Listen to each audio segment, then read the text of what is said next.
sistemas e também de geração de energia renovável, captura de carbono, mas tenho uma paixão, um carinho especial pela área de comunicação científica e tecnológica. Então eu tenho estudado e gosto de contribuir nesse tema.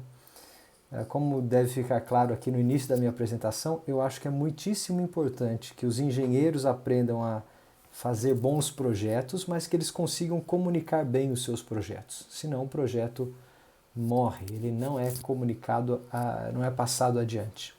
Então hoje eu quero falar especialmente sobre a comunicação escrita e fazer uma distinção entre os tipos de comunicação escrita que a gente encontra para reportar ou para relatar uma pílula de conhecimento que a gente gera através da pesquisa científica ou da pesquisa tecnológica.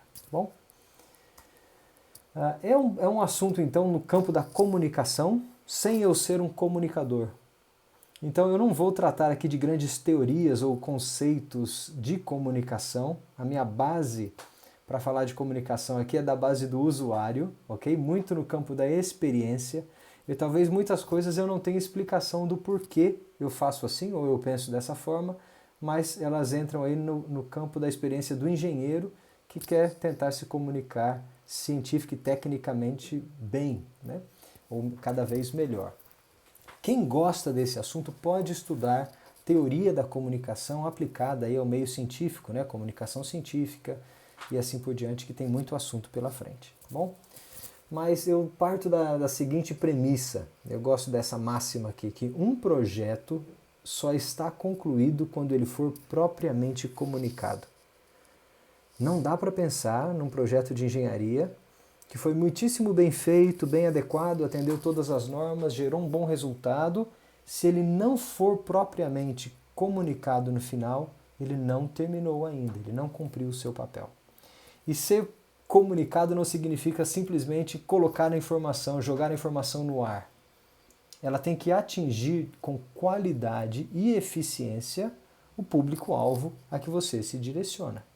Okay? Seja um paper, né, um artigo científico, seja uma nota numa publicação de mídia aberta, seja uma entrevista, seja um relatório técnico, seja uma tese, dissertação, monografia, qualquer que seja o veículo, se ele não for adequado a convencer o público final sobre o seu projeto, ele não cumpriu ainda o seu papel.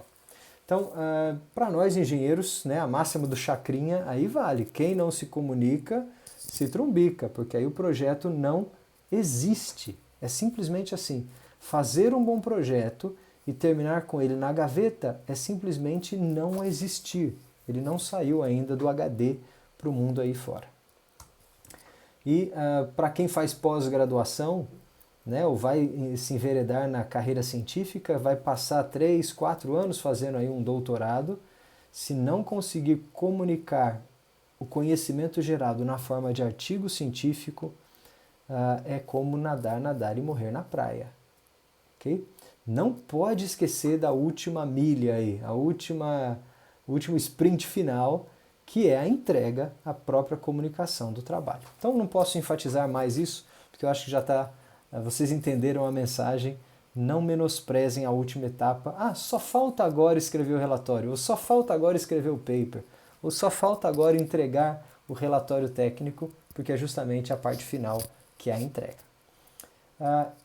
O que eu vou falar hoje faz parte de um curso um pouco mais amplo, né? Um tópico que eu tenho ministrado que envolve não só a parte de escrita, né, papers, teses, artigos, tal, mas envolve também um pouco de técnica de apresentação oral e apoio visual, slides, né, porque nós normalmente utilizamos no nosso meio científico e acadêmico.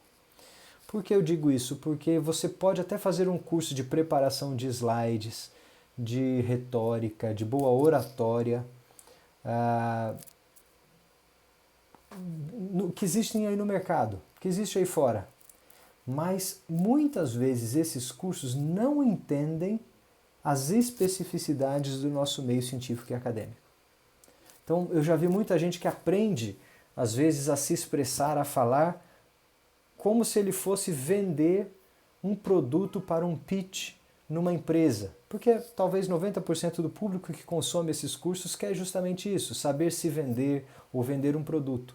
Só que esse tipo de linguagem, às vezes ela é muito ofensiva ou não se adequa dentro de um sistema científico e acadêmico.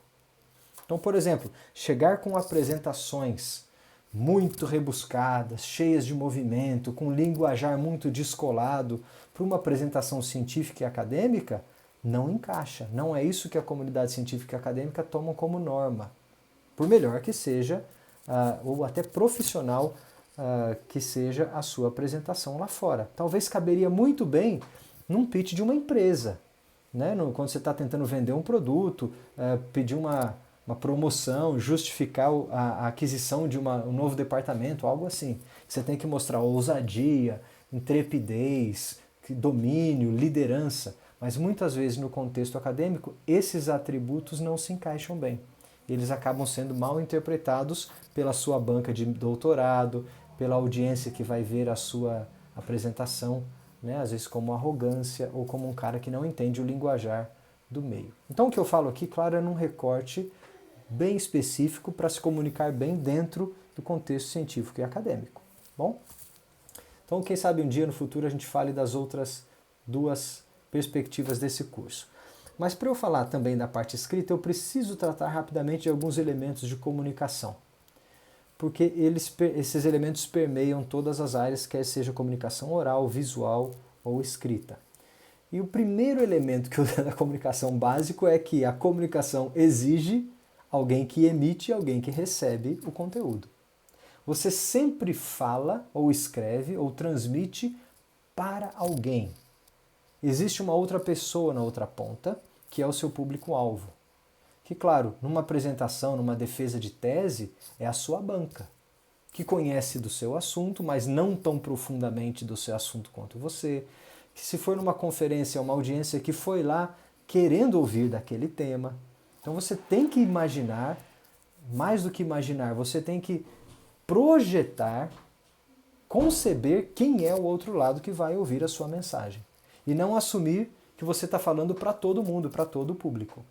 Okay? Então, a primeira coisa é, coloque-se na pele do ouvinte. E faça a lição de casa. Desenhe aí na sua cabeça quem é o seu ouvinte médio, para você entender com quem você está falando. Segundo aspecto de elemento de comunicação bem forte aí é que toda informação comunicada é codificada. O que eu quero dizer com isso é o seguinte: você, verdinho, aqui tem uma informação a ser passada. Por exemplo, eu tenho o resultado de 5 anos de doutorado de pesquisa para comunicar. Ora, eu preciso codificar essa informação de alguma forma. Por exemplo, escrevendo uma tese. A tese é a sua informação codificada em palavras, em línguas, em figuras, em gráficos, em argumentos. Ou eu preciso escrever um paper. Então, codificar a informação é o primeiro passo. Se você não fizer isso bem, sua informação não existe ainda no papel ou no meio que ela vai ser divulgada. Depois, a informação codificada tem que chegar para alguém. Ela precisa de um canal de transmissão. Por exemplo, um journal, uma revista científica que vai ter assinantes, ou um site, ou um blog, ou um videolog, né, ou um podcast. Sabe lá qual seja o seu canal de transmissão. Agora, o outro lado, o azulzinho aqui, para entender o que você falou, vai necessariamente decodificar aquilo que você falou. Então, a maneira como você escreve a tese ou paper não é exatamente a maneira como o outro lado decodifica a sua informação. Isso é muito importante, tentar se colocar na pele do outro lado decodificando a informação. Só que é muito difícil de fazer isso. Por quê? Porque você já conhece a informação a ser codificada. Então você tem tendência, tem bias. Então, para você entender como o outro lado vai entender, você tem que testar a sua informação com algum grupo de amostra. Geralmente, os seus colegas de laboratório, seu irmão, a namorada, o namorado, o pai e a mãe. Alguém tem que ler aquilo ali para você, para dizer o que é que eles estão entendendo. Ok? Então lembre-se, qualquer informação é codificada e decodificada. Por exemplo, o que eu estou falando para vocês aqui hoje está codificada na forma de um vídeo com áudio com alguns slides. está passando por um canal, que se tiver ruído nesse canal, de falha de internet, de som, se o meu filho entrar aqui atrás para distrair, tudo isso faz parte da maneira como eu entrego a mensagem. E vocês estão ouvindo essa mensagem agora da maneira que vocês querem ouvir. Alguns estão cansados, outros já estão ansiosos, outros estão fazendo 3 atividades ao mesmo tempo. E tudo isso vai influenciar na maneira como vocês decodificam aquilo que eu estiver passando. Agora, existe um caminho de volta, que é o que a gente chama de feedback. Eu vejo o rosto de alguns de vocês aqui que de vez em quando fazem assim, às vezes olham para o outro lado. Então eu percebo alguma reação de quem recebe a minha mensagem. Ok? Às vezes você vai postar um vídeo na internet e você vai ver comentários no canal do YouTube sobre aquele vídeo, aquela divulgação científica. Aí você fala, cara, mas como que ele está comentando tal coisa? Ele não entendeu nada. De fato, talvez não tenha entendido nada porque ele não decodificou da maneira correta ou aquilo que você quis dizer não foi codificado da maneira correta. E às vezes você não entendeu a reação da plateia, porque a reação da plateia também é codificada e você interpreta e decodifica para a sua compreensão. Então pense sempre na ida e na volta. E use sempre o benefício da dúvida. Okay? Cuidado com as conclusões precipitadas, principalmente nos feedbacks, porque às vezes acontece um problema de interpretação e não de má intenção ou de arrogância ou de irritação do outro lado. Bom? Então guardem sempre isso, que toda comunicação, isso aqui serve até para DR de casais, né? Toda discussão, toda comunicação passa por uma codificação e uma decodificação. Quando vocês estiverem discutindo a relação dentro de casa, isso aqui vai servir também. Pois bem, olha aqui eu gosto desse slidezinho, ele é bem simples. Ruídos de comunicação. Como o cliente explicou, eu quero um balancinho numa árvore. Né? Como o líder do projeto entendeu, como o analista projetou, como o programador codificou, e assim vai, até que no final das contas, o que o cliente realmente necessitava. Era um pneuzinho pendurado lá, e o que foi entregue para ele, nem copa na árvore tinha mais, um bonequinho de... coisa totalmente diferente. Então cuidado com os processos em projetos de engenharia, e existem muitas técnicas que empresas de engenharia implementam para que o ruído da comunicação não atrapalhe o desenvolvimento do projeto. Ok? Agora, retomando, um projeto então só está concluído quando ele for propriamente comunicado. Aí que está o meu ponto. Não basta divulgar, tem que comunicar adequadamente. Não é simplesmente pegar o material novo, inovador às vezes, e achar que eu vou colocar no site da USP. Não atingiu o mundo, não está acessível. Não adianta eu fazer uma tese maravilhosa de doutorado que revoluciona o mundo e dá prêmio Nobel se eu a escrever em português e ela ficar guardada numa biblioteca em papel. Não tem acesso, não foi propriamente comunicada. Então, desde a linguagem, o formato, o alcance, a publicidade, tudo isso faz parte do propriamente, de como é que a gente leva a informação adiante. E um último aspecto aqui, às vezes os cientistas comunicam verdades científicas usando uma linguagem e a população leiga, que vai ser aquela influenciada em última instância, entende outra coisa. Gente, o que é que a gente não ouviu falar de vacinas nos últimos meses, onde a comunidade científica falava uma coisa e ressoava na população coisas completamente diferentes. Talvez você ficasse até espantado porque você seja mais cientificado do que a população normal brasileira. Então você está no meio do caminho aqui. Mas muito do que é dito às vezes não é aquilo que é absorvido para a população. É falha da população ampla, leiga e geral? Talvez não. Às vezes é falha do comunicador científico, que precisa adequar a verdade científica que ele está comunicando a um entendimento acessível para o público-alvo. Ou seja, ele errou o público-alvo. Não adianta falar para a população assim, como vocês não entendem de vacinas? É só ler um artigo científico, tem tanto artigo científico publicado na Nature. Gente, ninguém lê Nature e Science fora do meio acadêmico. Você não vai esperar que a grande massa brasileira vai ler o Jornal Brasileiro de Medicina ou a Revista Brasileira de Engenharia Mecânica. Não lê. Não é a linguagem que chega nesse público. E justamente a linguagem que chega é traduzida pela mídia, grande mídia aberta, que muitas vezes faz o papel errado de codificação e decodificação da mensagem. Então, nós, cientistas e comunicadores nessa área da ciência, temos que saber codificar a informação adequadamente para que ela seja interpretada de maneira correta pela população geral. Ok? Pois bem, tirando essa introdução agora, acho que alguns elementos já estão postos, isso serve para comunicação oral, escrita e também visual. Vamos falar um pouquinho do que vocês vão encontrar na carreira acadêmica de engenharia ou de outras áreas da tecnologia. Quando a gente está na graduação, a gente tem contato basicamente com relatório técnico e com trabalho de formatura, né, com monografia. Esses são os dois formatos que você lida na maior parte da sua graduação. Para quem vai depois para pós-graduação, vai lidar com dissertação, tese e, em grande número, com artigos científicos. Seja aqueles apresentados em conferências, sejam os artigos escritos para periódicos, os famosos papers de journals, né?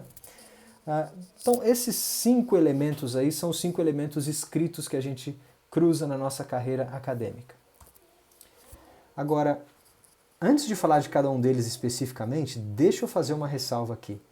Comunicar de maneira escrita na nossa carreira acadêmica e científica é como a projeção numa base vetorial adequada. E eu vou usar aqui uma codificação numa linguagem que talvez você entenda.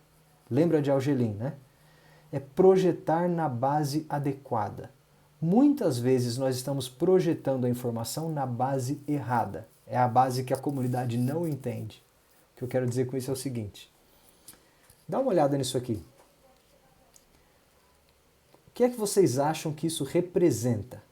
Tem 2 figurinhas aí. O que é isso, hein? Quem enxerga...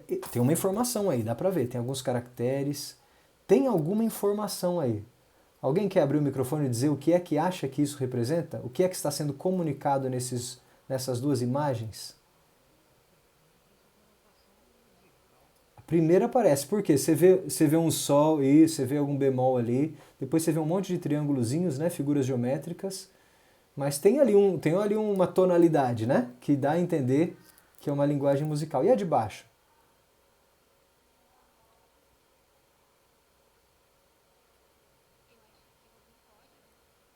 Pois é, as 2 informações, as 2 codificações, são codificações de notação musical. A primeira é uma notação antiga, né? Não é arcaica, ela é antiga, é usada até hoje, onde o formato do elemento e a sua geometria no tom ali, né, a sua posição, significa a nota e a duração da nota. É igual o pentagrama que a gente está acostumado a ver música hoje em dia? Não. É uma outra base. Ali está sendo comunicada uma música que eu não sei ler. Talvez você não saiba ler. Mas deve ter alguém no mundo que saiba ler, que saiba decodificar isso daí. A parte de baixo também chama solfa. Solfa é uma notação musical utilizada até hoje nas Highlands da Escócia. Eles não usam pentagrama de notas como a gente usa aqui. Eles usam notas onde as letras significam o nome da nota. Então você enxerga lá, ó, Dó, Ré, Mi, Fá, tem um D, tem um M, tem um S, tem um R. São os nomes das notas. E os pontinhos ou tracinhos significam a duração de cada nota no compasso. Ok? Alguém sabe ler essa, alguém sabe decodificar. Agora, se eu escrever uma música, uma sinfonia, por mais maravilhosa que seja, nessa notação, qual é o alcance que ela vai ter hoje no século XXI? Então eu sei que a base, isso que eu estou chamando de base, a base para eu me expressar informação musical, para eu expressar musicalmente a minha criatividade, é outra. Se eu não escrever na base certa, ninguém entende. Alguém vai entender, mas não tem o alcance que você queria que tivesse. É isso que eu estou chamando de escrever na base certa. Você tem que escolher uma base vetorial para poder projetar a sua informação. Que base é essa? Vou dar um exemplo. Vira e mexe vocês escutam engenheiros falando de sustentabilidade, não é? Projeto de desenvolvimento sustentável, o meu projeto de engenharia tem que ser sustentável, economia circular. Tudo bem, a gente está comunicando engenharia numa linguagem do século XXI que exige falar de sustentabilidade. como é que você fala de sustentabilidade no século XXI? Qual que é a base para você projetar sustentabilidade? Por exemplo, se eu quiser escolher aí um desenvolvimento ou um artefato tecnológico, né, seja um produto ou um serviço, e quiser destacar os atributos sustentáveis dele. A população está lá falando de sustentabilidade, você vê na mídia, você vê nos debates políticos. Existe um jargão, um linguajar, termos específicos que representam sustentabilidade. Agora, às vezes nós aqui, engenheiros, estamos falando sustentabilidade de outra forma, que o povo não entende, que a mídia não entende e que ninguém reconhece como sustentabilidade. O que eu quero dizer é o seguinte, escolha a base certa. E qual que é a base do século XXI para a gente falar de sustentabilidade para o público do mundo inteiro?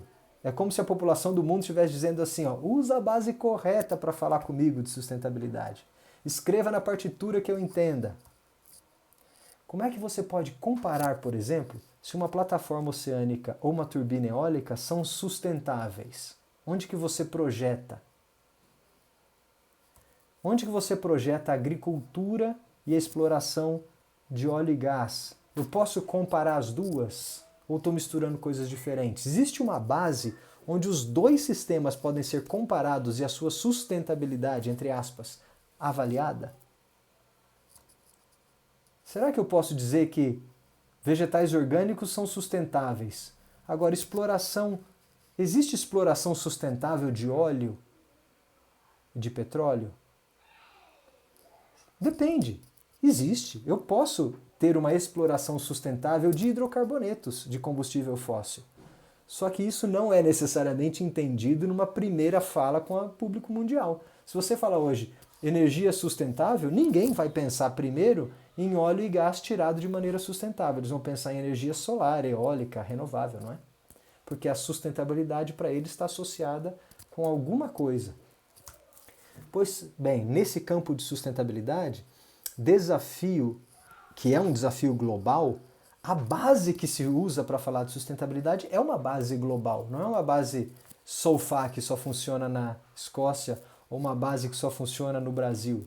Você tem que falar de sustentabilidade numa base global, porque é um problema global. E é a base declarada pela ONU nos Objetivos de Desenvolvimento Sustentável. Você já deve ter visto isso. Lá na Agenda 2030, né, da ONU, os países declararam 17 objetivos para transformar o nosso mundo, que eles chamam de Objetivos do Desenvolvimento Sustentável. São 17 objetivos com 169 metas. Falar de sustentabilidade hoje é projetar o seu projeto numa base de 17 vetores. É falar como é que ele contribui para a erradicação da fome, da pobreza, vida nos oceanos, mudanças climáticas, aumento de parcerias, a igualdade de gênero. Esses são os vetores que para o mundo hoje, no século XXI, constituem uma base para se falar de sustentabilidade. Quer falar de sustentabilidade do seu projeto de engenharia e não usar essa base, ninguém vai entender. Você não vai ter discurso para falar. Ok? Portanto, é isso que eu estou querendo dizer agora. Fale na base. Escute a base que a população quer ouvir e fale nessa base. Agora, se o seu público-alvo for a banca de doutorado ou a plateia da conferência, a base que eles querem ouvir é outra. Cada um tem a sua base estabelecida no seu meio. Ok? Então vamos lá. A comunicação escrita, ela vai ser projetada numa base. Tá bom?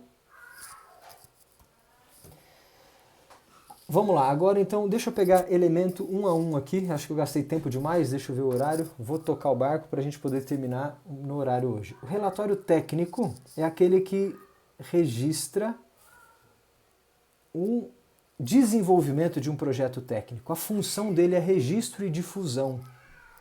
Ele comunica a observação, a experiência, o teste, de modo que o leitor seja instruído sobre o que foi feito e tenha informação suficiente para conseguir reproduzir o que foi feito. Quando você vai entregar um relatório técnico, essa é a essência. Você tem que falar como fez, de modo que outros possam fazer igual. Ok? Agora, o trabalho de formatura tem uma função de registro e difusão, claro. Registra aquele seu momento. Mas ele pode não ser uma monografia, pode ser um trabalho em grupo. Às vezes não é uma pessoa só que escreveu. Tem outras opiniões ali. Agora, ele não deve contar as aventuras de um grupo fazendo TF. Não é trabalho de formatura aquele momento em que você fala: nosso grupo aproveitou muito os 5 anos da Poli, ou a experiência de fazer esse TF foi muito enriquecedora, nos divertimos demais. Isso não faz parte de um trabalho de formatura, faz parte da sua experiência, mas não do relato técnico do trabalho de formatura. É importante destacar aí qual é a contribuição de cada um dos autores, ou seja, os futuros novos engenheiros. Afinal de contas, vocês vão querer usar o trabalho de formatura como cartão de visitas para a carreira profissional. Por isso que eu falo, trabalho de formatura é a síntese da graduação. Quem tiver vergonha do seu trabalho de formatura não deveria ingressar na carreira profissional nunca. Trabalho de formatura é aquele que você pode pegar, levar numa entrevista de emprego e falar assim, ó, aqui é a síntese do engenheiro que eu sou. Então escreva um trabalho de formatura pensando nesse trampolim, né? Em utilizar o TF como um cartão de visita para o ingresso na vida profissional. Ele tem que ser a essência da qualidade do engenheiro que se formou. Valorizem o TF. Não façam um TF que vocês tenham vergonha de usar no meio técnico. Ok? Agora, e uma dissertação e tese? Bom, a dissertação é para mestrado, tese é para doutorado. Vamos deixar claro aqui. Dissertação de mestrado, tese de doutorado, sempre assim. A função é de difusão de conhecimento. É mostrar para o mundo lá fora o que foi gerado de conhecimento. São monografias, uma pessoa só escreve, o trabalho é seu. E nunca é do seu orientador. Ele te ajudou a trabalhar, é óbvio, mas o trabalho é seu. A tese é sua, quem vai defender a tese é você. Portanto, deve permitir ao leitor acompanhar e reproduzir o que foi feito pelo autor e, ao mesmo tempo, perceber a crítica, a opinião, a voz do autor sobre o assunto. Uma dissertação ou uma tese não é um resumo da literatura, mas é a voz do autor sobre a literatura, mostrando a contribuição dele ou dela. Ok? Tem que ouvir uma voz crítica na dissertação e na tese. A dissertação a dissertação e a tese aí têm propósitos diferentes, mas a qualidade e o rigor são exatamente os mesmos. Os dois têm que passar pelo mesmo crivo de rigor científico e acadêmico. Rigor científico, eu quero dizer, os argumentos têm que estar muito bem fundamentados, articulados. Não é porque um mestrado é mestrado e doutorado é doutorado que um é menos rigoroso do que o outro. Não. O propósito é diferente. Doutorado tem que gerar conhecimento novo. Mestrado tem que provar conhecimento acadêmico e científico sobre um assunto. A diferença está no grau de inovação do conhecimento gerado e não no formato. Ok? Então a elegância, a aderência às normas, a linguagem, o rigor científico são idênticos nos dois. O que muda, obviamente, é a contribuição do conteúdo. Então uma tese deve gerar conhecimento novo. Eu gosto dessa figurinha aqui que eu peguei desse site. Imagina que nesse círculo, isso aqui é para quem está fazendo doutorado, ainda não se encontrou na sua crise existencial. Imagina que esse círculo aqui contenha todo o conhecimento da humanidade. Bom, faz de conta que é representado aqui por esse limite preto nesse círculo branco. Tudo que a humanidade já conhece hoje está aqui.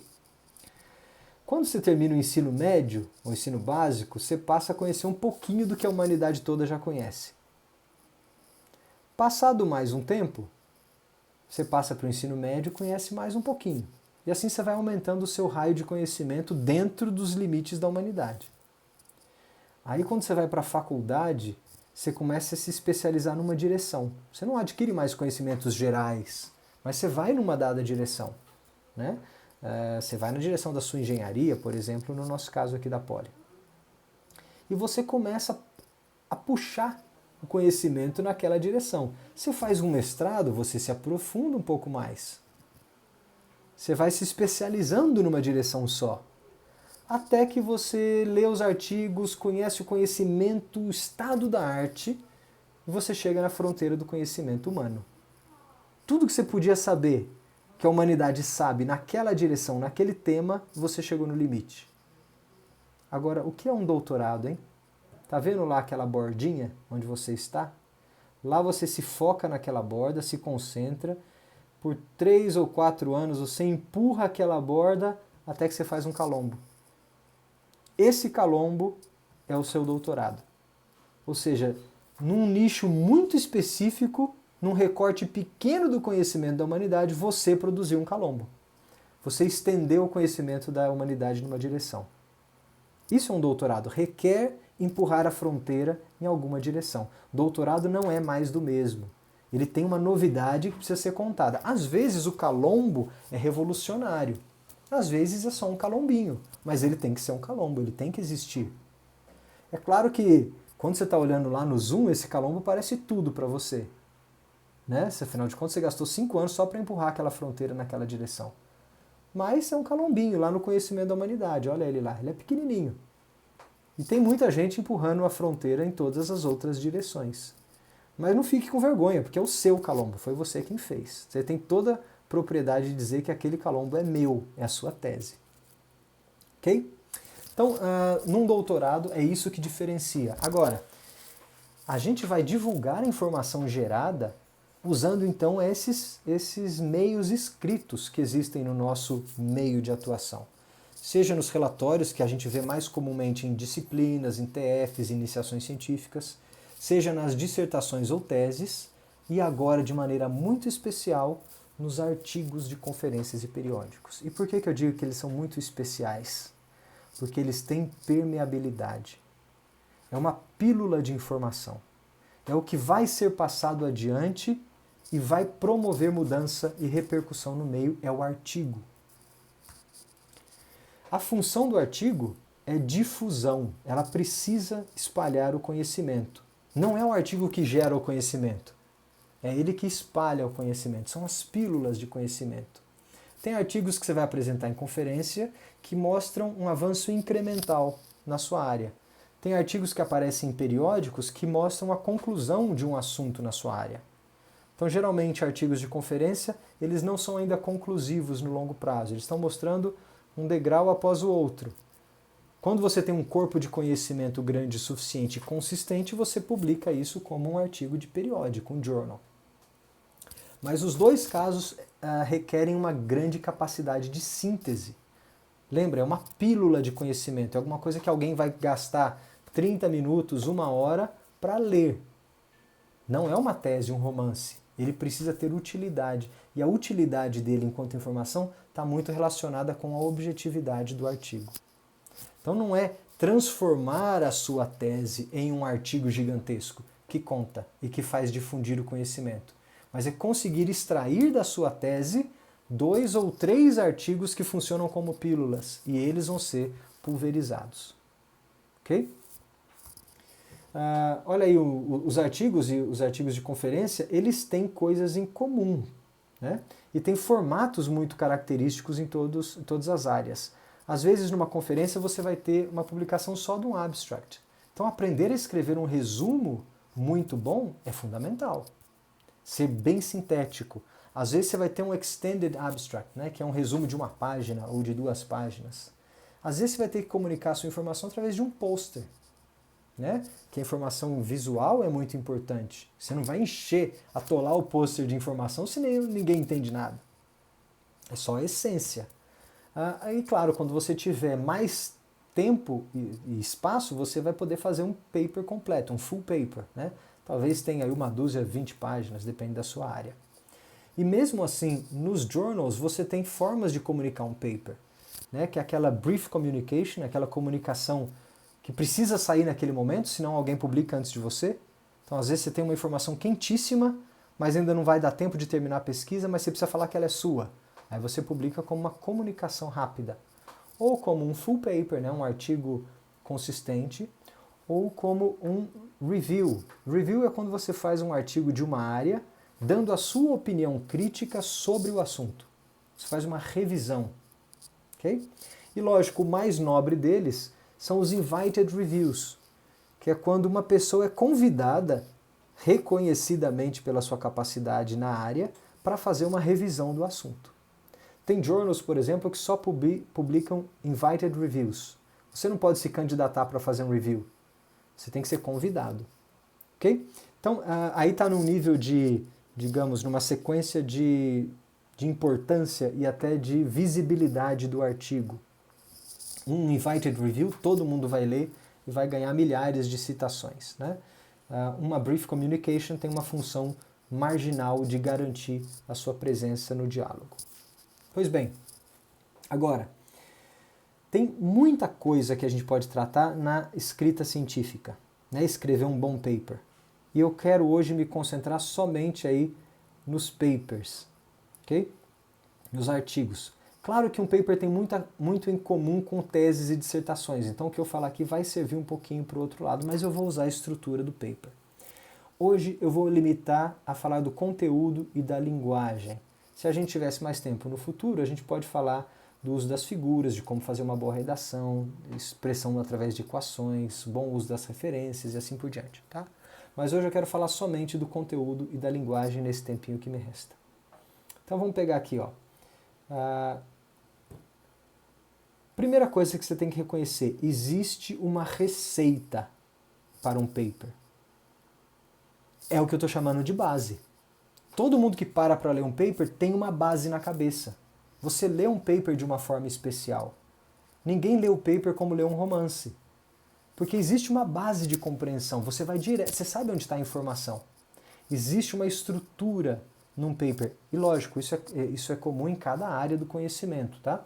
Na nossa área de engenharia, ciências exatas ou tecnológicas, você vai ter sempre lá um título, as afiliações, um resumo, uma metodologia, um resultado, uma discussão, não é isso? Essa é a base que compõe um paper. Se você tentar escrever alguma coisa fora da base, você corre o risco de não ser compreendido. Ok? Então saber escrever nessa base é fundamental. E, de grosso modo, estão aqui os elementos que compõem a base de um paper.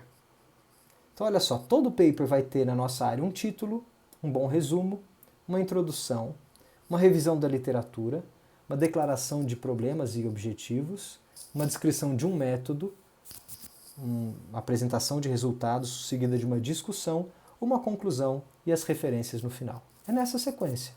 Por que essa receita é importante? Porque se eu quiser ler um paper, eu sei onde eu busco a informação. Se o autor escreveu na base errada, se ele colocou a conclusão dele lá no método, quem vai ler não acha. Porque às vezes eu vou ler só a conclusão.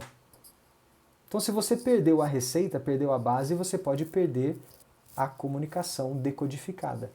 Então olha só, eu gosto de chamar essas áreas assim, ó. Para mim o título e o resumo é o que eu chamo de isca.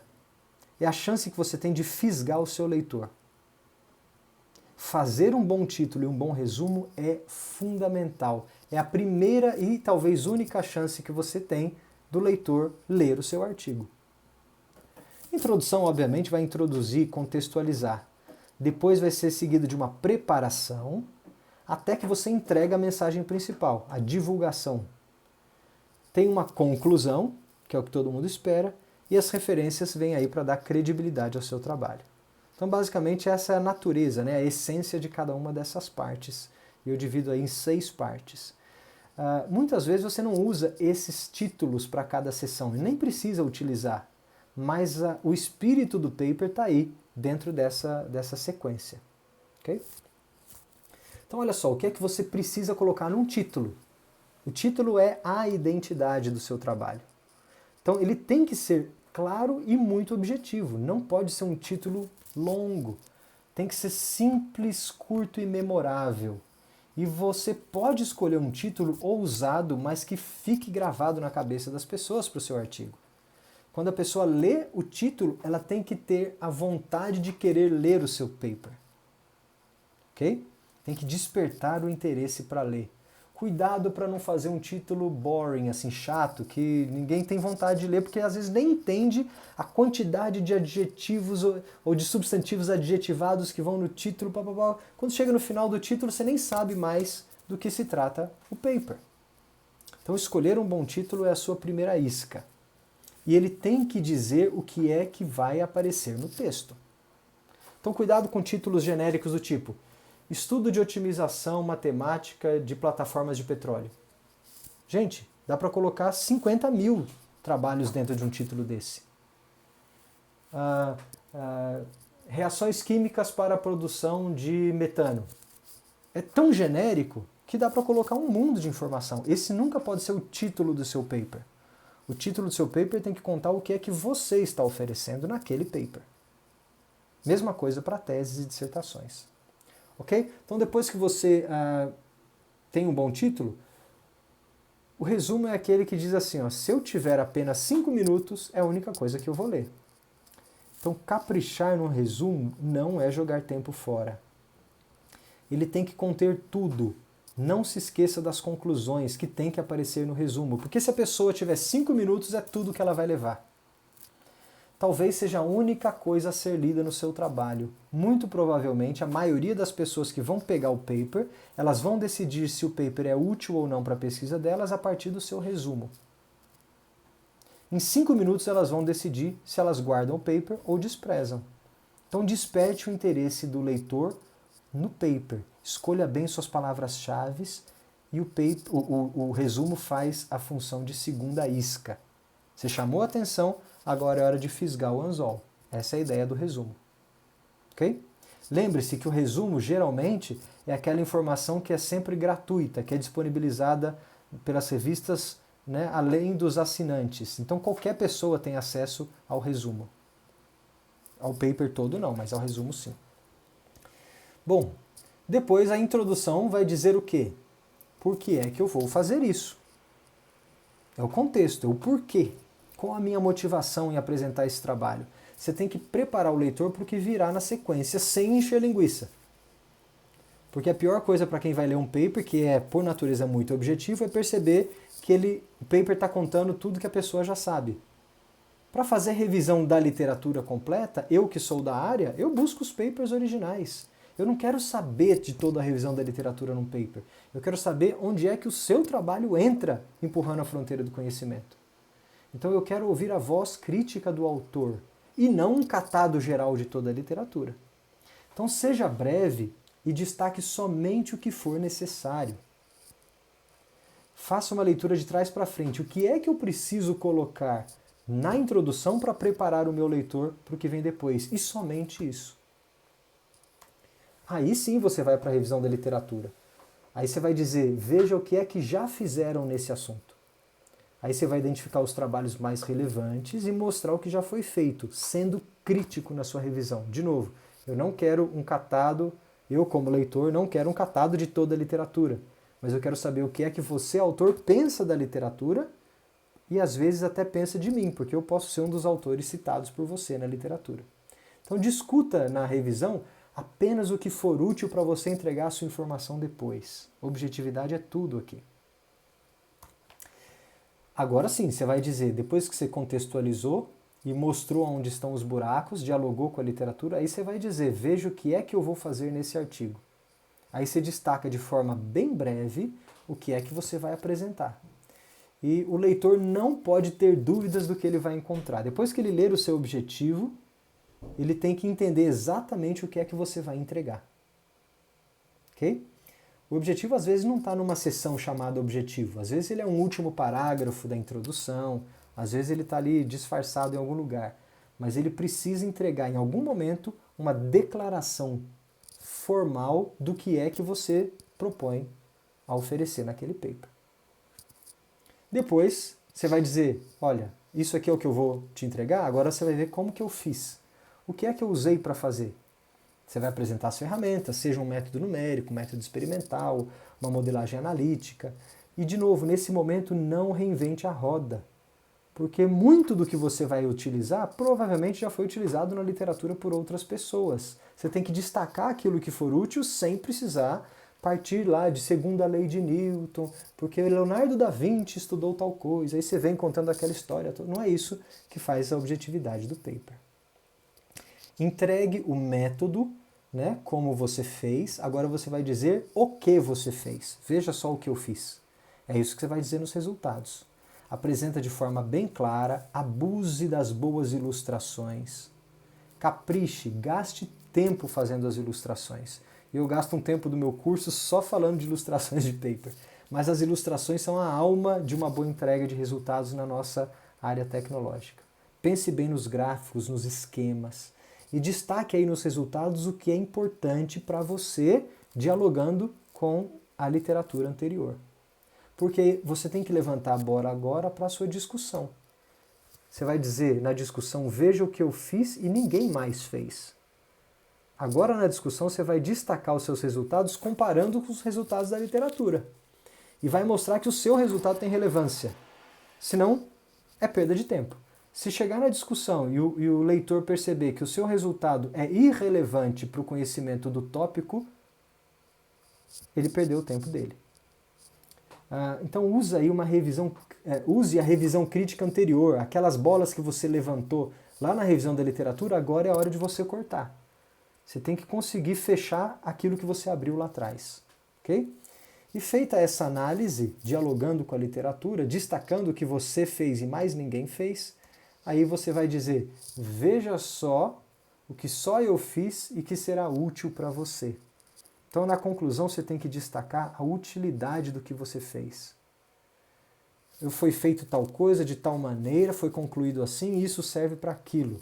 Ou isso vai ser aplicado de tal forma. Eu concluo tal coisa. Essa é a pílula de conhecimento, essa é o excerto, né? É a síntese da contribuição. Lembre-se do termo contribuição, tem que contribuir de alguma forma. Então, evidencie as contribuições, seja muitíssimo breve nas conclusões e escreva a conclusão de uma forma interessante. Vocês vão ver o porquê daqui a pouco. É a hora da síntese. Se a discussão foi a sua análise, agora é a hora de sintetizar. Não é a hora de repetir tudo de novo, mas é a hora de sintetizar. Por último, as referências, você vai dizer, olha quem me ajudou a lhe contar o que eu fiz. As boas referências que você utilizou são fundamentais, porque você não quer copiar o que eles fizeram, mas você quer construir nos ombros, você quer subir nos ombros deles para dizer o que você fez. Então, escolha bem as suas referências, elas trazem credibilidade para o seu trabalho. Cuidado com as autocitações, você não é o único pesquisador do mundo nessa área, você tem que dialogar com a literatura mais aberta. Então, tratando desses elementos aqui de um paper, eu gosto dessa citação de um autor americano, Tramper Longman III, o gênero Genre Triggers Reading Strategy, ou seja, você só lê sabendo o gênero de leitura que você lê. Você não lê uma poesia achando que é um artigo científico. Você não lê um paper achando que ele é poesia. Você não lê um romance achando que é paper. Você lê um paper sabendo que é paper. Então, quando você vai abordar a leitura do paper, você sabe que você vai ler um paper que está na base certa, escrito daquela forma. Por isso é importante aprender a ler um paper. Ok? E sabendo ler um paper, ou sabendo como as pessoas leem os papers, você vai escrever um melhor paper. É isso que eu quero falar agora. Como é que a gente lê um paper? Primeiro, para escrever bem, pense em como o texto será lido. Coloque-se do outro lado. Provavelmente o leitor não lerá todo o seu texto. E aqui, as únicas pessoas que lerão a sua tese serão você e a sua mãe. Não, o seu orientador não vai ler tudo, e os seus examinadores muito menos. Quem lê uma tese inteira é você e mamãe, mais ninguém. Brincadeiras à parte, a tese não é um formato digerível de conhecimento, não é uma pílula de conhecimento, ok? Ela tem função mais de registro do que de difusão. Um paper não. Então você precisa se colocar na figura do leitor para entender como é que se escreve o paper. Certamente, os leitores de tese não lerão um capítulo após o outro, como você lê um romance.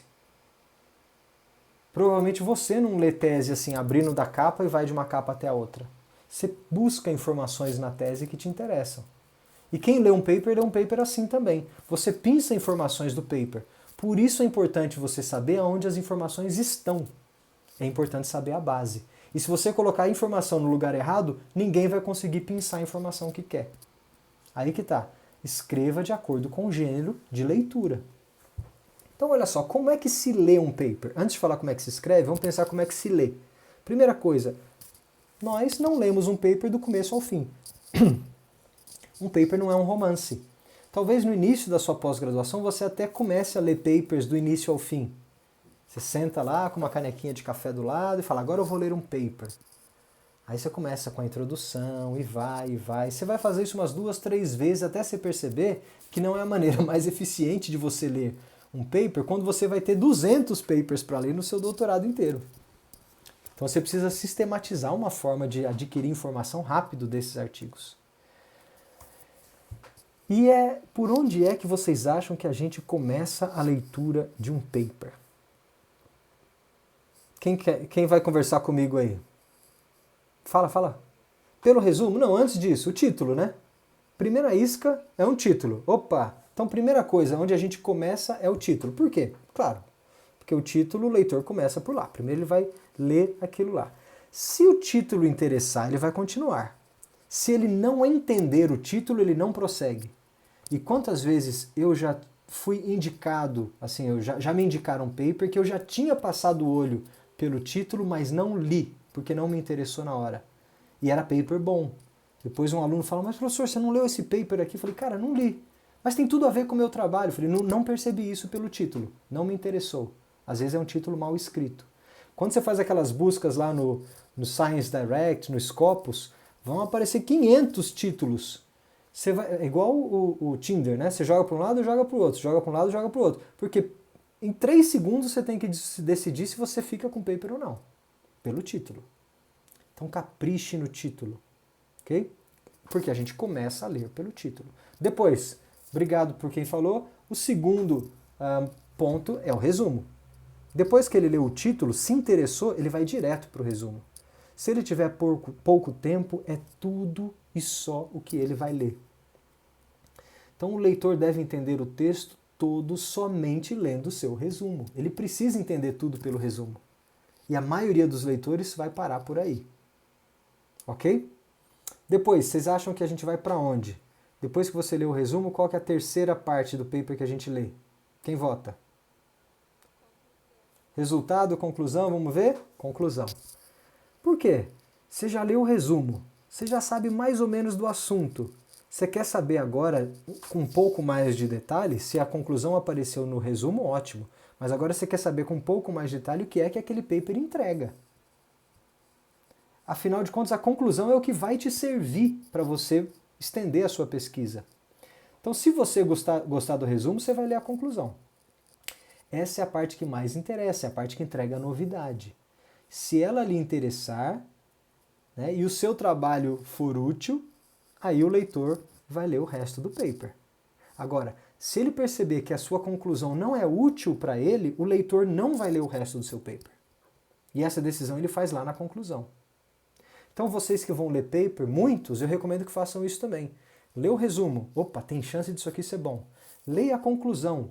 Você fala, opa, de fato essa conclusão é boa, preciso ler esse paper. Se a conclusão não entregar algo útil, fala, cara, esse paper está fora, não vou gastar 3 horas lendo esse paper porque a conclusão não é útil para mim. Ok? Depois da conclusão, para onde a gente vai? Quem vai ler paper vai para onde? Quem chuta? Resultados? Referências. Referências. Por que eu acho que é referências? Primeiro, já está logo abaixo da conclusão. Certo? Segundo, você vai dar uma olhada, uma passada de olho para ver quem que esse cara cita. Você já está no meio, você já conhece a informação, você já tem uns nomes de autores na cabeça. Você vai dar uma olhadinha, opa, peraí, deixa eu ver quem que ele está citando. Se ele concluiu essas coisas aqui, da onde ele parte? Quais são os estudos que ele cita? E você rapidamente vai identificar ali 10, 20 papers que você está familiarizado com eles. Então você fala, opa, isso aqui está na minha área. Às vezes é uma massagem de ego, porque muitas vezes você está sendo revisor ou você está sendo alguém da área e você quer ver se o seu nome é citado lá. Então a primeira coisa que você vai fazer, opa, peraí, se ele concluiu isso, deixa eu ver se ele cita o meu paper lá de 2015, onde eu fiz uma coisa parecida, deixa eu ver se ele cita o meu orientador, aí você passa aquele olho rapidinho ali, deixa eu ver quem ele cita. Então você vai procurar se existe citação dos seus próprios trabalhos, quem é a base de credibilidade para aquelas conclusões. Às vezes um paper entrega uma conclusão, você passa o olho na referência, você não vê ninguém famoso do meio, ninguém que você conhece. Você fala, cara, da onde esse cara está tirando isso? Né? Como que ele chega a essa conclusão partindo do nada? Ou você olha a lista de referências dele, só tem paper endógeno, do mesmo autor, do seu orientador, do mesmo grupo de pesquisa. Fala, esse paper não dialoga com o resto da literatura? Como assim? Então, na minha opinião, a gente lê, a referência você não lê, você dá uma passada de olho para identificar quem que está ali. Depois eu iria para onde? Claro. Pois não.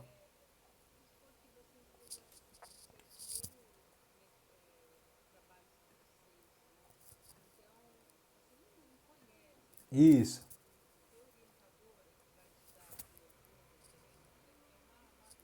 Isso. Boa. Normalmente, quando você conhece, você ainda não conhece ninguém. Né? Eu lembro direitinho, o primeiro paper que eu li na época do meu mestrado, eu li ele em Campos do Jordão de férias. Eu não esqueço da leitura do paper. Eu li aquele paper, todas as equações, deduzi tudo de novo, entendi tudo. Nunca me serviu para nada, mas eu nunca mais esqueci aquele paper, do Scheffer e do Skenazy, publicado na década de 60. Agora, esses dois faziam parte aí do panteão de cientistas da minha área? Não, mas eu não sabia daquilo naquela hora. Me serviu como escola, me ajuda a colocar alguns nomes no mapa, eles acabavam citando outros que depois ficaram familiares. Então, no início, de fato, a gente depende muito naquela recomendação inicial que o orientador fornece. E é para isso que serve o orientador, né? Você vai começar a pesquisar aqui e fala, olha, começa lendo esses, lê esse review, né? Lê esse paper aqui, essa coletânea, e aí você começa a ganhar familiaridade. Essa dica aqui serve mais para quem já está lendo papers há muito tempo ou até para quem está revisando papers, né, de journals. Então você sempre passa o olho ali, porque tem no seu assunto vão ter ali meia dúzia de papers clássicos que todo mundo cita. E vão ter outra meia dúzia de papers que todo mundo cita e que representam uma escola diferente da modelagem do seu sistema. Então, dependendo da meia dúzia que ele citou, você fala, opa, esse cara está indo pela escola holandesa. Ah, não, esse cara está indo pela escola russa. Entendeu? Você entende um pouco da onde que ele está vindo. Mas, de fato, isso aí a gente adquire com o tempo. É igual escalação de time de futebol, né? Você bate o olho numa seleção, você sabe se ela é boa ou ruim, conhecendo um pouco dos autores ou dos jogadores. Depois das referências, a gente vai para onde? Para onde? Para onde? Na minha opinião, lembra que isso aqui, gente, isso aqui está no campo da experiência, é a minha opinião, tá? Está no nível de conselho e sugestão aqui. Mas depois das referências, eu vou para os resultados de discussão. Que aí você já sabe o que ele vai concluir. Aí finalmente eu vou dar uma olhada nos resultados e na discussão que o autor oferece. Ou seja, eu só faço isso porque eu tenho interesse no paper. Ele já me fisgou. Agora eu quero saber o que é que ele, como que ele articula aquela conclusão que ele defende, certo? E principalmente como ele compara o trabalho dele com o restante da literatura. Muito provavelmente eu já conheço a literatura que ele revisou. Então só de ver como ele dialoga com a literatura, eu sei o que ele quer dizer sem precisar ler a introdução dele. Né? Porque eu estou lendo muitos papers na minha área, né? Então eu quero ver como que ele discute e dialoga os resultados dele. Depois da discussão dos resultados, aí eu dou uma olhada no método. Às vezes o método já fica claro só de ver os resultados. E muitas vezes o método é de domínio da comunidade, uma técnica experimental. Se ele não estiver fazendo nada revolucionário, você sabe os métodos que ele utilizou porque você é do meio. Então você não precisa ler o método antes de chegar no resultado. Se você gostou dos resultados, você pode se interessar para ver como é que ele chegou até lá. Né? Quais métodos, técnicas, ferramentas ele utilizou. Então se for alguém da área, às vezes isso nem é necessário. Você vai pular essa parte dos métodos. Por exemplo, eu vou ler um paper onde ele vai descrever todo o procedimento de PIV, que é uma técnica de medição de velocidade. Cara, eu não preciso ler da boca dele o que é que ele vai descrever da técnica de PIV. Eu sei como é que o PIV funciona. A não ser que ele deixou claro que ele utilizou alguma coisa inovadora ou que ele modificou o PIV de alguma forma que me interessa saber, né? Mas você pode querer verificar se ele aplicou o método corretamente, né? Mais no sentido de verificação. Depois que você leu os métodos, o método, aí eu dou uma olhadinha na introdução. Por quê? Aí ele vai me mostrar de onde ele partiu. Finalmente eu vou dar uma olhada na motivação dele. Lembra que essa leitura dos métodos, para mim, ela é muito rápida. Depois que eu vi a conclusão, o que ele apresenta, eu vou ver agora as premissas. De onde que ele parte? Qual a motivação dele em fazer esse trabalho? Se for alguém da área, você não vai gastar tempo em entender a motivação dele, porque você talvez tenha até a mesma motivação. Você já sabe. Agora, um lugar que a gente menos gasta tempo é na revisão da literatura. Porque é justamente a revisão da literatura que talvez você conheça, tão bem quanto ele. Você só quer buscar na revisão da literatura os pontos de diálogo e a leitura crítica, para ouvir a voz crítica do autor sobre a literatura. Ok?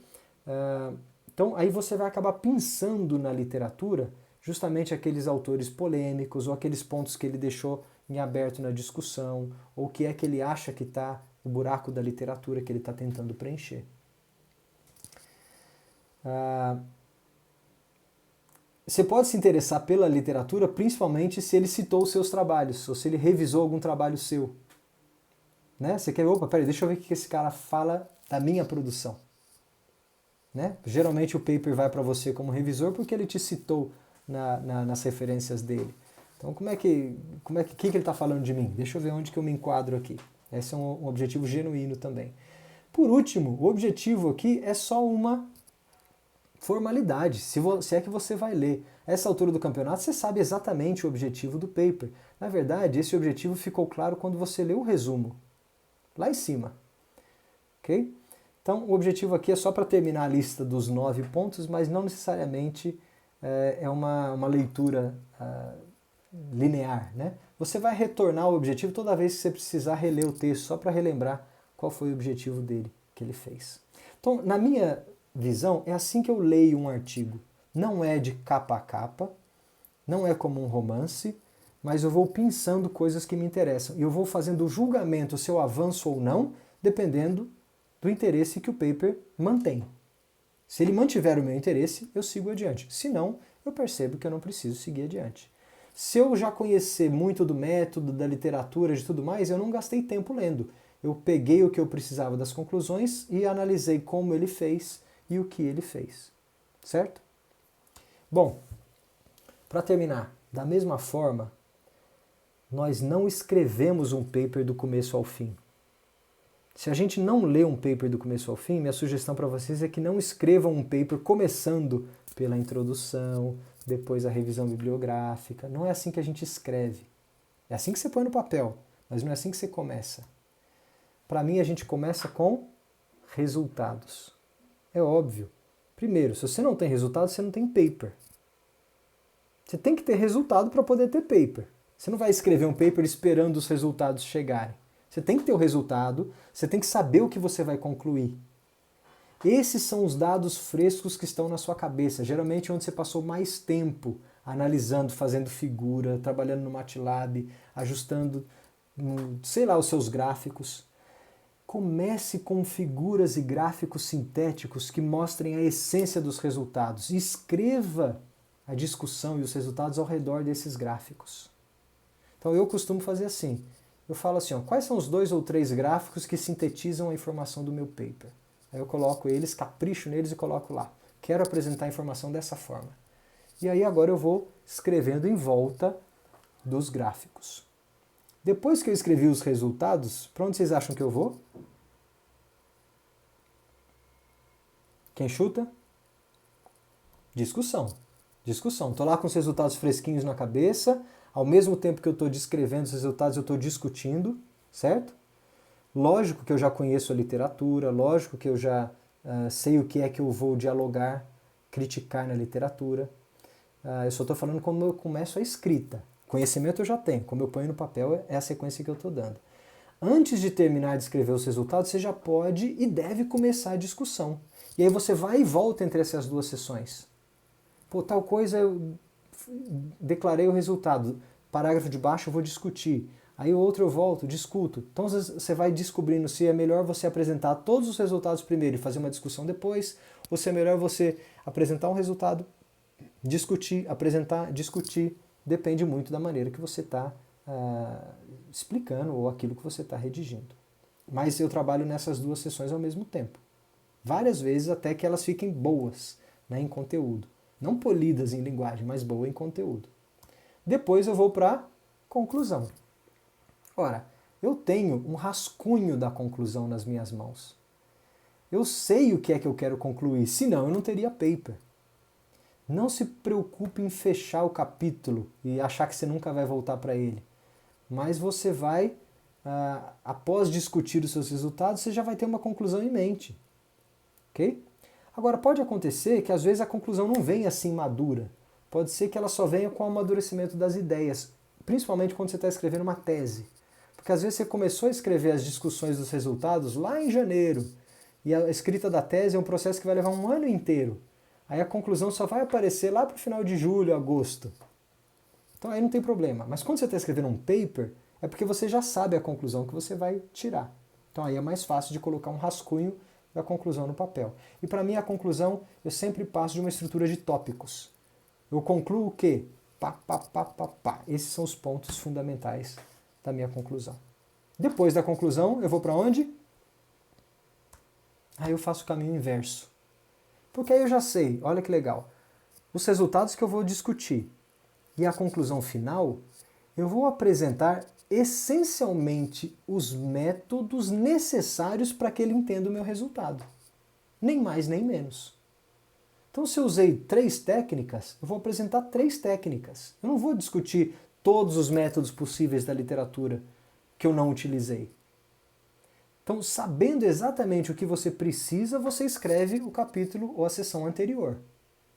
Se eu não souber o que eu preciso nos resultados, eu vou acabar escrevendo mais dos métodos do que eu preciso utilizar. Aí você perde a objetividade. Então faz o exercício de trás para frente. O que é que eu preciso de método para que o leitor entenda a discussão? Aí você escreve os métodos. E aí você faz agora o caminho inverso.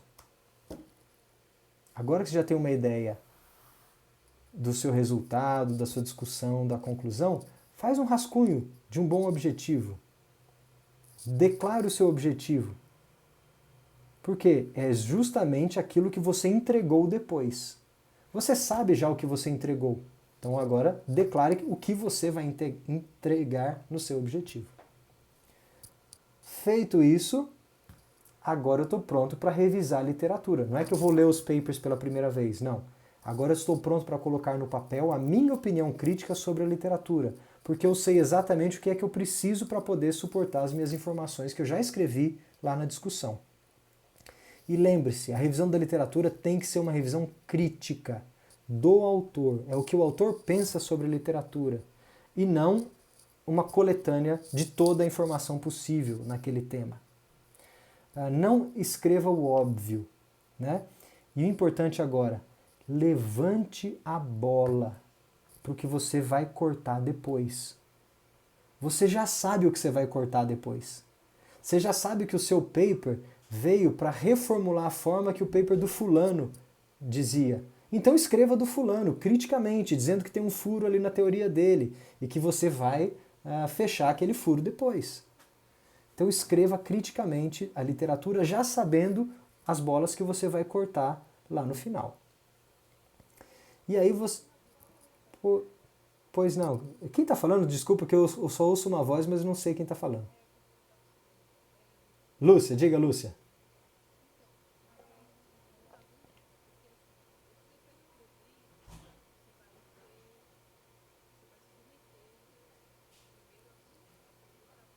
Uhum.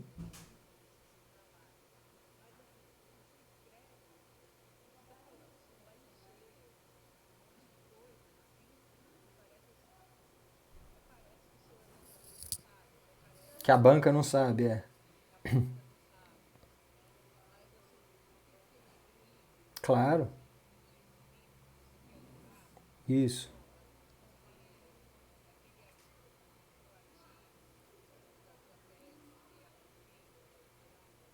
Isso, exatamente. Tem que ter um balanço aí, um equilíbrio. Você não vai tirar as coisas da cartola, e é justamente nessa revisão da literatura que você vai evidenciar qual é a sua contribuição original na área de conhecimento. Não durante a revisão da literatura, mas lá para frente. Só que você tem que mostrar que existe um lugar para se fazer um calombo. Essa é a ideia. Vamos só diferenciar dois tipos de revisão da literatura. Existe aquela revisão da literatura que você faz para você, né? Que você vai guardar num documento do Word, que você vai escrever à mão no caderninho. Aquela você vai destrinchar a literatura, você vai escrever para você. Agora existe uma revisão da literatura que serve a este paper. Okay? Essa que serve a este paper, ela é muito sintética, porque ela não deve englobar todo o conhecimento na forma mais ampla e profunda que existe no assunto. Não. Ela tem que trazer o suficiente de contexto, de diálogo com a literatura, mas ela tem que servir ao propósito do seu paper. Senão, a revisão da literatura nunca tem fim. E ela sempre pende para você detalhar cada vez mais aquilo que você já leu no passado. Então, assim, um erro fundamental é às vezes a gente querer pegar a revisão da literatura que a gente guarda para nós, né, nos nossos arquivos pessoais, e transportá-la para o paper ou para a tese. Aí você fica com 60 páginas de revisão da literatura, não chega nunca no assunto principal e não deixa claro quais são os buracos que você vai fechar. Então a função da revisão da literatura é identificar o estado da arte, identificar os buracos que você se propõe a fechar e levantar as bolas para você cortar depois. Se o leitor não identifica na revisão da literatura que o seu trabalho tampa algum buraco, ou vai tampar algum buraco, ele não entende como o seu trabalho contribui para avançar o conhecimento naquela área. Mas você tem toda a razão, é um equilíbrio mesmo de contar uma história que já existe sem ser exaustivo, né, ou ser redundante. Porque muitas vezes a gente vê trabalhos que vão buscar uma revisão da literatura lá em Da Vinci, e eu estou falando isso sem brincadeira mesmo. A mecânica dos fluidos foi estudada por Leonardo da Vinci quando ficou observando os vórtices embaixo de pontes. Depois, no Renascimento, veio tal coisa, depois... Aí fala, gente, ele gasta ali 3, 4 parágrafos para contar uma história que é até muito interessante, mas que não serve aquele paper em si. E aí ele deixa de contar, às vezes, os buracos que ele precisa tampar depois. Tá bom? Bom, depois dessa revisão da literatura, aí eu vou para a introdução, porque a introdução é um contexto, né? De forma bem interessante, tem que ser interessante, você vai trazer o contexto da literatura. Aqui você vai... lógico, a introdução se mistura com a revisão da literatura às vezes, elas podem até estar dentro da mesma sessão, mas é aqui que você vai trazer o assunto à tona e trazer a sua motivação para estudar aquele assunto. Às vezes a motivação é muito mais ampla do que o assunto. Por exemplo, na minha área de engenharia offshore, a motivação está na exploração de óleo e gás das águas profundas do pré-sal. Essa é a motivação, esse é o tema. Mas o meu recorte técnico não é isso. Ele vai ser o comportamento dinâmico de uma linha flexível que está debaixo d'água. Esse é o recorte técnico. Então eu não vou gastar, por exemplo, 4, 5 parágrafos de um paper falando da indústria da energia brasileira, da exploração de óleo e gás. Não, isso está fora do escopo do paper. Apesar de ser uma motivação declarada, eu declaro, contextualizo, mas eu chego rápido na onde interessa. O objetivo dessas sessões iniciais é sempre, na minha opinião, de brevidade. Você tem que entregar de forma rápida, senão você perde o leitor. Ele tem que chegar rápido aonde você quer que ele chegue. E onde que é que você quer que ele chegue? Nos teus resultados, conclusões e discussões. Só que para chegar lá ele precisa de uma informação mínima para poder entender como o seu trabalho dialoga com o resto da literatura. Tem variações de trabalhos das humanidades para as exatas? Tem, sempre tem. Claro que eu falo de uma perspectiva mais de trabalhos da área tecnológica. Tá? Depois da sua introdução, vamos para onde? Gasta tempo lá nas referências. Dá um tempo na sua cabeça. Vai fazer o trabalho burocrático de ver se todos os papers estão com a citação correta, se os números de páginas estão adequados. Deixa o assunto esfriar na sua cabeça. Faz um pouco de trabalho burocrático, não criativo, para você parar de pensar no paper. É importante isso. Verifica se todas as suas referências são rastreáveis, se você está citando livros, papers, artigos, ou se você está citando só sites de internet, né? Use aí um bom gerenciador de referências, capriche, porque achar um erro na referência é muito ruim. Isso mostra que você não consegue rastrear os trabalhos anteriores. E dê a você mesmo um tempo, um refresco de pensar no texto e no conteúdo criativo. Por quê?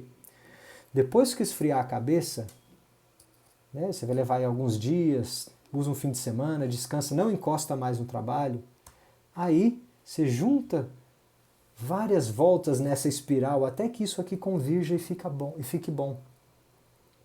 Garanta que tudo aqui dentro faça sentido. Deixa o texto pronto. Só depois que ele estiver pronto, aí você vai fazer um bom resumo. Não começa a fazer um resumo enquanto o seu texto não estiver pronto.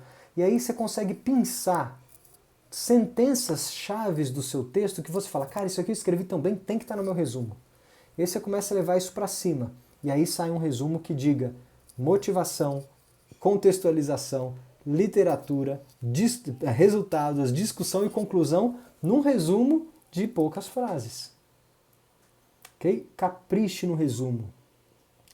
Depois que você trouxe tudo, começo, meio e fim para o resumo, não se esqueça das conclusões, agora você está pronto para dar um título.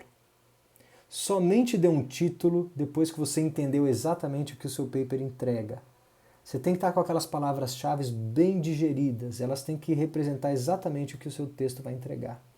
Então você deve dizer o que vai ser apresentado no texto da maneira mais simples, direta, objetiva, até poética possível. E leia o texto em voz alta, vê se ele é sonoro, vê se ele é fácil de memorizar, vê se ele não está cheio de adjetivos em inglês lá, complicando a leitura. Bom? Então, na minha opinião, é assim que a gente deve escrever um artigo. Não é de forma linear, mas é recorrente, você vai e volta nele. Regra geral, pense de trás para frente, onde o conteúdo de um capítulo deve servir para a compreensão dos seguintes. Portanto, pense nos últimos capítulos primeiro e avalie o que é que deve ser incluído nos capítulos anteriores ou nas sessões anteriores.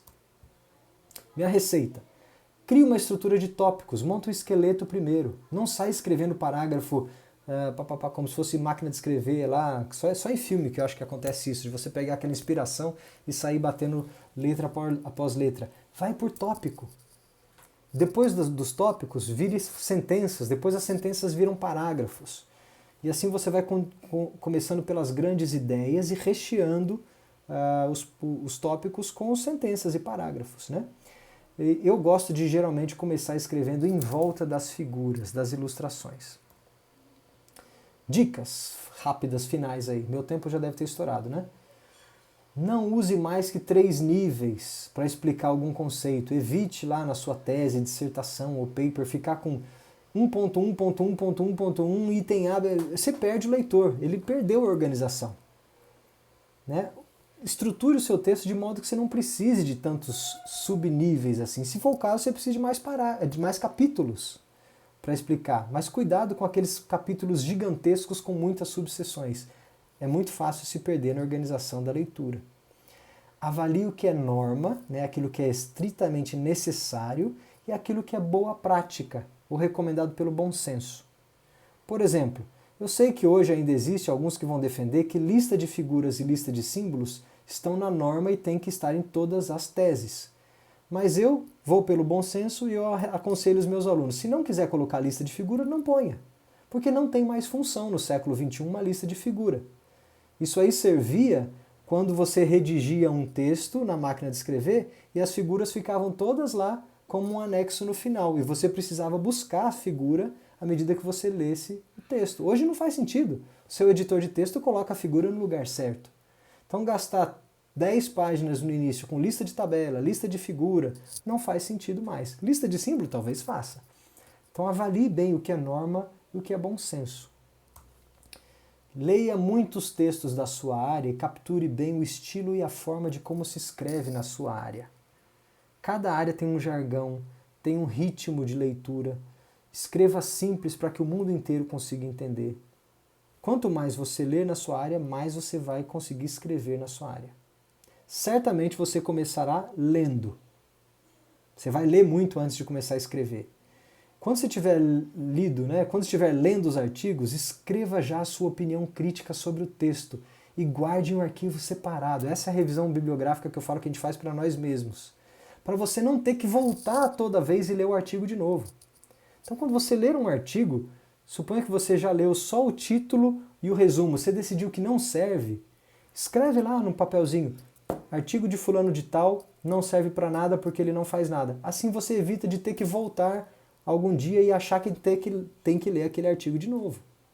Ou, quando o artigo é muito bom, você escreve lá, artigo fundamental, tem que ler ele inteiro. Ou às vezes você até tira frases prontas do artigo e coloca lá, citar na minha tese desse jeito, porque aquela citação é perfeita. Vai fazendo isso antes que vai te salvar depois na releitura. Use um editor de texto robusto desde o início. Comece a escrever em LaTeX para textos acadêmicos e científicos desde o início. Isso vai te facilitar muito o gerenciamento de referências. A curva de aprendizado é longa? Não mais, não tão longa mais. Só que vale a pena investir ainda na graduação, aprender a usar um LaTeX para depois não ter trabalho e aí a escrita fica muito mais fácil. Bom, fuja dos editores finais como Word e editores desse jeito para escrever teses muito longas ou papers muito estruturados. Vai para o LaTeX. Linguagem, isso é importante. Dicas aqui, a gente pode falar disso um dia só sobre isso, mas o paper ele é escrito de forma impessoal. Então, com o aumento do fator de carga, verifica-se uma queda, é sempre assim, de forma impessoal. Ou se for em inglês, figure 4 presents the variation, ou seja, é uma impessoalidade na escrita, exceto na conclusão. Na conclusão você pode e deve ser pessoal. A conclusão você pode escrever na primeira pessoa, e é educado escrever na primeira pessoa do plural, mesmo na conclusão do paper. Então, o paper inteiro você pode escrever ele de maneira impessoal. Chegou na conclusão, concluímos que o aumento... Ou então, in the present work we have verified. Aí você põe uma carga pessoal na escrita. Tá bom? Isso faz o texto ficar muito mais agradável de se ler, mesmo sem a gente perceber. Língua. Oi, diga.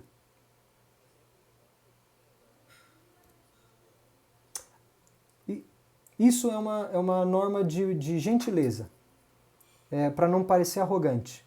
Nas nossas línguas ocidentais, que tem pessoa do plural e do singular, quando a gente escreve na primeira pessoa do plural, passa menos a impressão de arrogância. Não de arrogância no sentido ruim da palavra, mas de você estar falando assim, mesmo que seja um indivíduo falando, uma pessoa só, você falar no plural passa uma ideia de menos arrogância ou de mais flexibilidade na interpretação, tá bom? Por exemplo, quando você vai escrever uma carta para um juiz, para um presidente, para uma autoridade, você nunca escreve na primeira pessoa do singular, você vai para a primeira pessoa do plural. Gostaríamos de... Você está convidando a pessoa, excelentíssimo, gostaríamos de convidá-lo, nós gostaríamos, nós quem? Eu gostaria, mas é sempre na primeira pessoa do plural. Agora, a língua, gente, é importantíssimo. Olha esse paper que fantástico. Ele é Prêmio Nobel de Química Orgânica, que a gente não entende nada o que é que ele diz. Provavelmente ele ficou séculos... Não estou zoando, tá? Não tem nada a ver com o Prêmio Nobel. Mas o que eu quero dizer é o seguinte. Existe uma língua franca no meio científico para se divulgar informação? Existe. Escrever em chinês, ou em coreano, ou em hindi, ou em português, diminui demais a penetração, a visibilidade, a permeabilidade do seu artigo. Se você está fazendo pesquisa de ponta no conhecimento, na fronteira do conhecimento da humanidade, você tem que escrever para a humanidade. Okay? E não é idolatrar a língua inglesa, não é necessário idolatrar a língua inglesa para perceber que existe uma funcionalidade na língua franca do século XXI. Talvez alguns séculos atrás você escreveria um texto em francês na área de humanidades para que ele tivesse mais penetração no mundo. Hoje, com a globalização, o Ocidente e o Oriente, a língua franca é o inglês. Então, não é desprezo pela língua portuguesa, de forma alguma. Mas é querer colocar a sua informação de forma acessível, né? Então, eu vejo assim, eu encaro o inglês essencialmente como uma língua de trabalho. Eu trabalho em inglês, e se eu quero que o meu trabalho tenha impacto, eu preciso escrever em inglês. Então comecem a escrever de forma técnica em inglês o mais cedo possível. Na graduação, façam um TF em inglês, façam um mestrado em inglês, treinem em inglês a linguagem técnica, porque vocês vão ler e trabalhar em inglês inevitavelmente na nossa área de tecnologia, né? 80% hoje de todos os journals indexados no Scopus são publicados em inglês. Ainda existem journals em outras línguas? Claro que existem. Mas provavelmente você não vai achar um paper acessível se você for buscar em coreano, em italiano, às vezes em francês, ou às vezes em uma outra língua que você não consegue interpretar. Olha aí, o número de pessoas que falam inglês como língua nativa é essa barrinha azul aqui em cima. Tem muito mais gente no mundo que fala inglês como língua franca. Certo? Agora, a segunda língua mais falada no mundo é mandarim. Tem muita gente que fala mandarim como língua nativa, mas pouquíssima gente fala como língua franca. Então, o lance é o seguinte, se a gente quer visibilidade, não é porque nós somos nativos do inglês, é porque o mundo fala outra língua quando o assunto é difusão do conhecimento científico. Ok? Talvez em alguns séculos possa haver uma mudança aqui, a gente não sabe, mas no momento, na sua existência, eu investiria em escrever e ler em inglês. Bom, desculpem, eu acho que eu passei uns 20, 30 minutos do meu tempo aqui, eu devolvo a palavra ao Rodrigo. Obrigado pela sua atenção, espero que tenha sido útil. E se tivermos oportunidade, algum dia a gente volta a falar dos outros tópicos que não foram cobertos aqui, de comunicação oral e visual, tá bom? Se alguém tiver alguma pergunta, eu consulto ao Rodrigo. Se nós tivermos tempo, eu fico à disposição. Obrigado.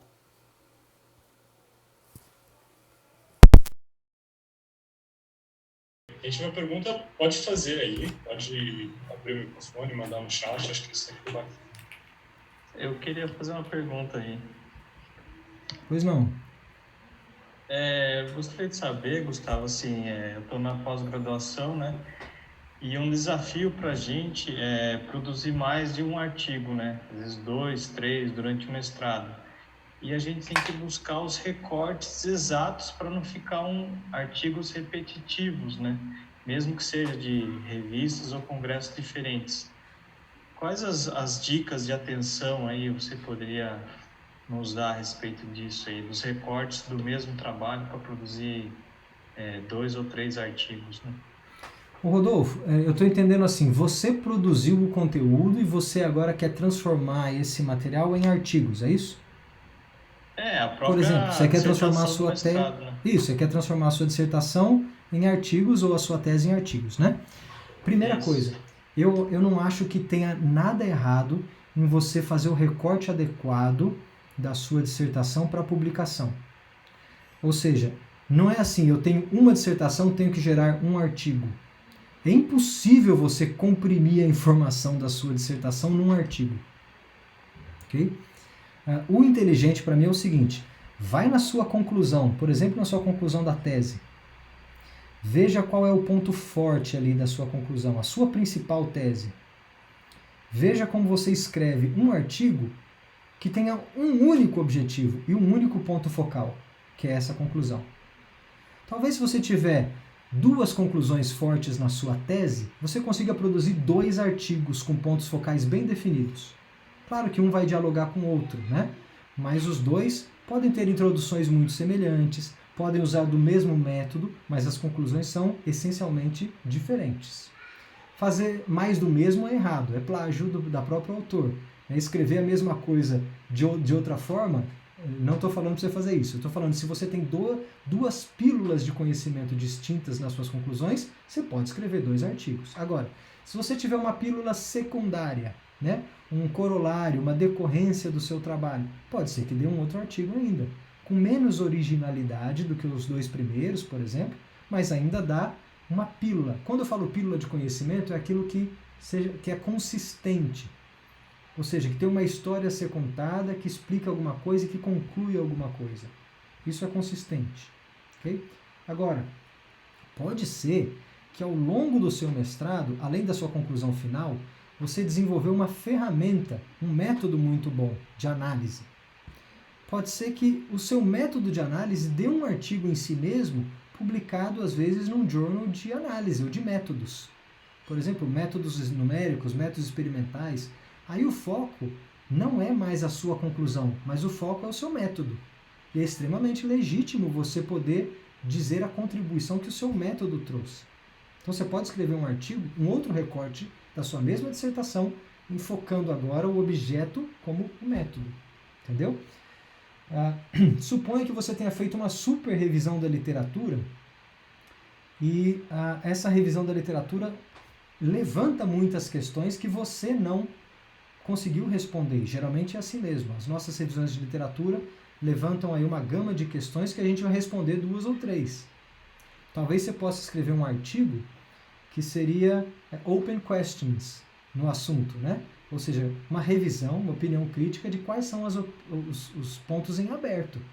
Lógico, um artigo desse é mais difícil de ser aceito. Você precisa ter mais nome e mais respaldo da comunidade científica para poder falar quais são os problemas do campo sem mostrar resposta para eles. Mas artigos no final da carreira costumam ser assim. Aqueles artigos convidados só para você falar o que é que você acha de um assunto, onde estão os buracos, onde estão as linhas ainda a serem resolvidas. Aí começa a aparecer artigos dessa natureza. Então, para resumir, faça quantos recortes você quiser, não tem limite. Se a tua dissertação der 1, 2 ou 5 artigos, não importa, desde que os artigos sejam pílulas adequadas de conhecimento, consistentes e que tenham transmissão de conhecimento a ser feita. Não vai também fazer um artigo pulverizar demais a informação só para ter número de artigos que não tem poder de impacto nenhum. Senão você não vai ter citação nenhuma nesse artigo. Ele tem que ter impacto. Né? Então aí é um balanço, de novo, entre recorte de objetividade e foco no impacto. Obrigado. Nada.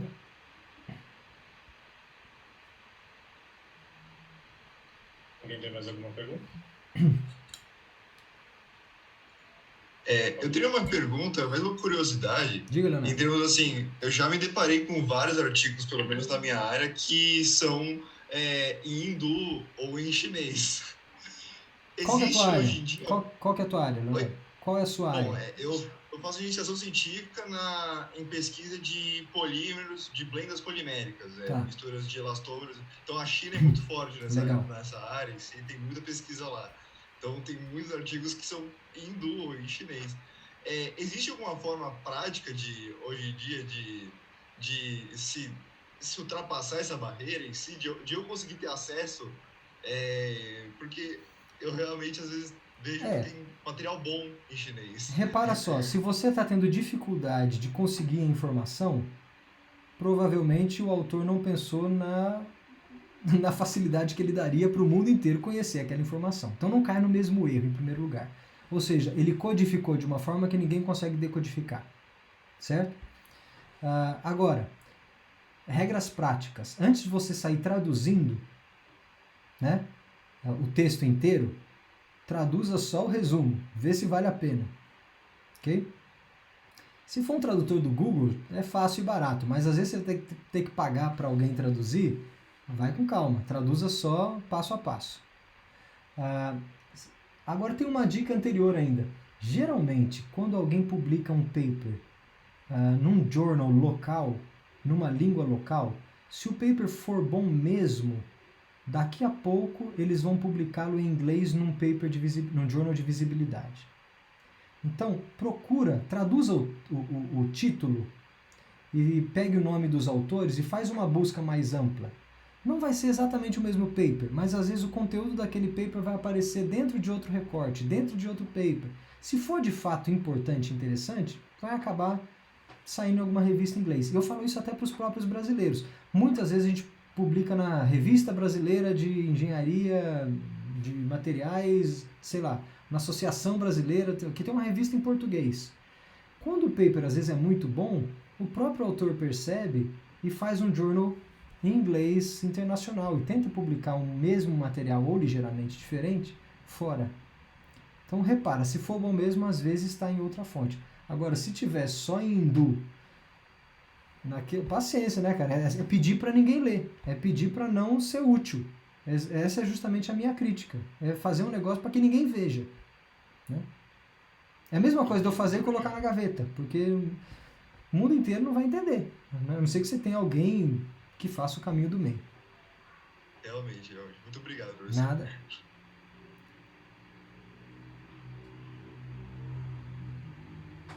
Alguém quer abrir o microfone? Fazer alguma pergunta?